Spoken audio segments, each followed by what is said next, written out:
requires federal buildings in DC to maintain a classical Greco-Roman architectural style, the marbles, the columns, the austere hallways of the Supreme Court and the Capitol, and so on. The new guidelines, which they call Making Federal Architecture Beautiful Again, also discourage federal construction projects nationwide from choosing modernist styles like brutalism. Because of their proven ability to meet these requirements, classical and traditional architecture are preferred modes of architectural design. The order says major emphasis should be placed on the choice of designs that embody architectural excellence. Architects had expected the new rules ever since the White House released a memo calling for federal buildings to respect classical architectural heritage. That's a throwback to Trump's first term executive order that was then rescinded by Biden.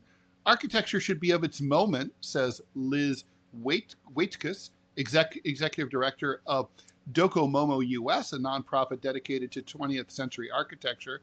It seems the current administration wants to look back and not forward. The executive order said that Washington and Jefferson modeled buildings in DC, including the White House, on the architecture of ancient Athens and Rome.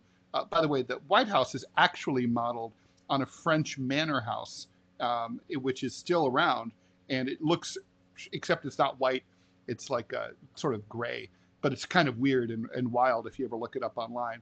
The new guidelines will affect several federal projects, according to Justin Schubaugh, president of the National Civic Art Society, a nonprofit that helped draft the order. He said the designs for the new courthouses in places like Hartford and Chattanooga would need to follow the executive order. In recent years, courthouses with a modern style have opened in cities like San Antonio and Harrisburg, Pennsylvania. For too long, federal architecture has been in a dismal state, he said in a statement, recognizing the public's disdain of our more recent government buildings. He's ensuring that new edifices will be beautiful, dignified, and admired by the common person. Federal buildings will once again be noble symbols of our democracy. The White House has taken measures in recent months to exert more control over the design and planning of federal architecture.